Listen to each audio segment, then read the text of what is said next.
ہجرت ہوئی مدینہ شریف کی طرف. تقریباً 2 ماہ میں تمام مسلمان وہ مکہ شریف سے مدینہ شریف پہنچ گئے، اور ٹاؤن پلاننگ کا، اربن ڈیولپمنٹ کا، ایڈمنسٹریشن اور مینجمنٹ کا کیا شاہکار وہاں پر ہوا، کمال ہے. یہ ہے جناب ایپیسوڈ سیرت اینڈ سائنس سیریز کی. دیکھیے مکہ شریف میں اس وقت کے جو حالات تھے، تنگی تھی، گھٹن تھی، مساوات نہیں تھی، رواداری کے اصول نہیں تھے، اور اسلام کا افاقی دین وہ پنپ نہیں رہا تھا، پھیلنا وہ بہت ڈیفیکلٹ ہو رہا تھا. اور جیسی مدینہ شریف میں ہجرت ہوئی، کیسی گروتھ ہوئی، ود ان ڈیز کہاں سے کہاں بات پہنچ گئی. لیکن ہم سٹارٹ کریں گے جب ہجرت ہوئی at the time of migration. اس وقت محدود وسائل تھے، وہ مہاجرین کی ایک بڑی تعداد وہاں سے آ گئی تھی، بے سر و سامانی کا عالم تھا، اور پھر نئے لوگ تھے، نئی آبادی تھی، نئے گھر تھے، نئے رسوم و رواج وغیرہ ہوں گے. اس میں جذب ہونے کی کیا کیسا ایک مسئلہ بن جاتا ہے. یاد رکھیے مہاجرین، یہ مائگریشن جو ہوتی ہے، امیگرینٹس جو ہوتے ہیں، یہ آج کے اس جدید دور میں بھی بڑا ایک مسئلہ ہے، اور الگ سے ڈپارٹمنٹس بنے ہوئے ہیں، اور دنیا کے سارے مہاجرین کو اکٹھا کر لیا جائے نا تو یہ ایک بہت بڑا الگ سے ملک بن جائے، جو شاید تیسرے چوتھے پانچویں نمبر کا ملک ہو دنیا میں. اور ان کے حقوق اور ان کو غذا دینا یہ بڑا ڈیفیکلٹ ہوتا ہے. اور آج جناب مدینہ کے اندر مکے سے آنے والے ڈھیروں مہاجرین ہیں، اور مکے کی اپنے رہائشی انصار بھی ہیں، سارے کھڑے ہوئے ہیں. اس سے پہلے کہ وہاں اکنامک ڈیڈ لاک آ جاتا، نبی پاک نے کیا فرمایا؟ ایک مہاجر ایک انصار کو بلایا، دونوں کو بھائی بھائی بنا دیا، مواخات کر دی، بھائی چارہ کر دیا. Excellent example. ان کی اپنی پراپرٹیز ہو گئیں، گھر ہو گئے اپنے.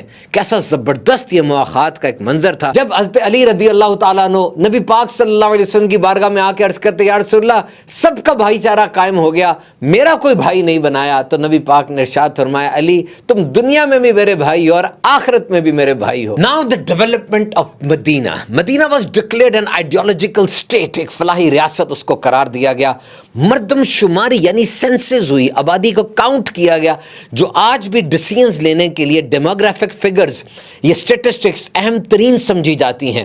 And that was a new political experience کہ اب جزیرہ نما عرب کے اندر مسلمانوں کی پہلی سوورن اسٹیٹ قائم ہو رہی. اور وہاں پر نا چھوٹے چھوٹے گروپس تھے، چھوٹے چھوٹے قبائل تھے، اور وہ ایک دوسرے سے لڑتے ہی رہتے تھے. ان کے بڑے بڑے سورما اس جنگوں میں وہ مرے بھی جا چکے تھے، وہ ایک دوسرے کی حکمرانی تسلیم کرنے کے لیے رضامند ہی نہیں ہوتے تھے. لیکن نبی پاک صلی اللہ علیہ وسلم نے ایسی سینٹرلٹی دی، اس کو فیڈریشن بنایا کہ وہ سب سیسا پلائی دیوار بن کر ایک مرکزی حکومت کے تحت آ جاتے ہیں. اور یاد رکھیے پہلے دن سے نبی پاک صلی اللہ علیہ وسلم کی جو سوچ تھی وہ صرف مدینے کے بارڈر تک محدود نہیں تھی، بہت فار سائٹڈ اپروچ تھی. اور پہلے دن سے ہی جس انداز سے کام شروع ہوا، پولنگ آف ریسورسز، سارے وسائل کو اکٹھا کیا گیا، ڈیلیگیشن آف اتھارٹی، نئے نئے گورنرز، نئے نئے حکمران بنائے گئے، ان کو بھیجا گیا، تبلیغ دین کا انسٹیٹیوٹ باقاعدہ شروع کیا گیا، تعلیمی ادارے بنے.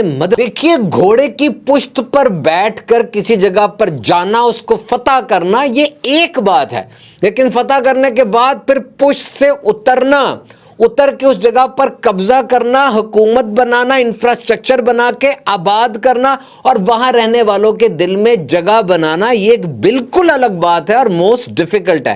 حضرت ہند بن عتبہ رضی اللہ تعالیٰ عنہ یہ فرماتی ہیں کہ یا رسول اللہ پہلے تمام اہل خیمہ میں آپ کے اہل خیمہ سے زیادہ مبغوض یعنی ناپسندیدہ میرے نزدیک کوئی نہیں تھا، لیکن اب آپ کے اہل خیمہ سے زیادہ پسندیدہ کوئی اہل خیمہ نہیں ہے. پھر گھر گئی، بت کو توڑ دیا اور کہا کہ تو نے ہمیں دھوکے میں رکھا. اسپین میں دلدلے تھیں، جوہر تھے، وحشت تھی، بربریت تھی، غنڈہ گردی تھی. مسلمان گئے، زبان و ادب سائنس میں ترقی ہوئی، بدی کی کثرت اور نیکی کی قلت تھی، لائبریریز بنائیں، آبپاشی کے نظام بنائے. یورپ سب سے ترقی یافتہ ملک بن گیا، دوسرے ملک اس کے ساتھ تعلقات بنانے میں فخر محسوس کرتے تھے. یہ مسلمانوں کا دور حکومت تھا. اور جب سیریا فتح ہوا تھا، شام کا علاقہ، مسلمانوں نے ٹیکس لیا وہاں کے غیر مسلموں سے. تھوڑی دیر بعد پھر رومیوں کی طرف سے جنگ کی ایک بات آئی، تو حضرت ابو عبیدہ نے وہ تمام ٹیکس واپس کر دیا اور کہا کہ اب ہو سکتا ہے ہم تم اس طرح سرو نہ کر سکے، ہم جنگ پہ جا رہے ہیں.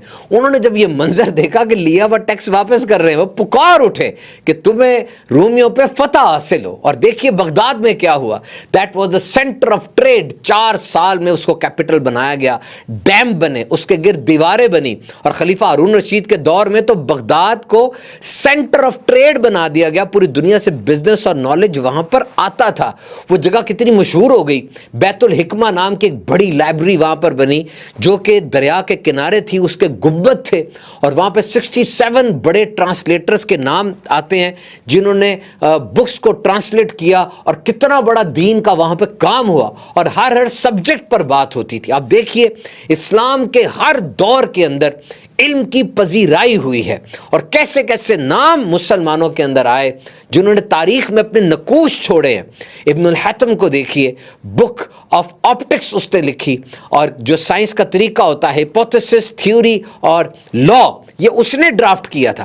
اس کے بعد آپ اسماعیل الجزاری کو دیکھیے, the book of science of ingenious mechanics اس نے لکھی, جس کے اندر اس نے 50 مشینوں کے نام لکھے. ابن سینا نے دا کینن آف میڈیسن لکھی. الخوارزمی نے الجبرا کو میتھمیٹکس کی الگ برانچ بنایا, decimal point, algorithms, linear equation سب اس نے بنائی. تو یہ وہ مسلمان نام ہیں جنہوں نے سائنس کے اندر ایسی ایسی نئی نئی ایجادات کی, اور در حقیقت یہ وہ پودا تھا, یہ وہ شمع تھی دین کی جو کہ مدینہ شریف میں روشن کی گئی, اور یہ انقلاب بیسکلی یہ علم کا انقلاب تھا جو مدینہ شریف میں آیا. تو جناب ہم بھی سیرت سے سبق سیکھتے رہیں گے. سیرت اور سائنس ایپیسوڈ آپ دیکھتے رہیے ہمارے یوٹیوب چینل پر.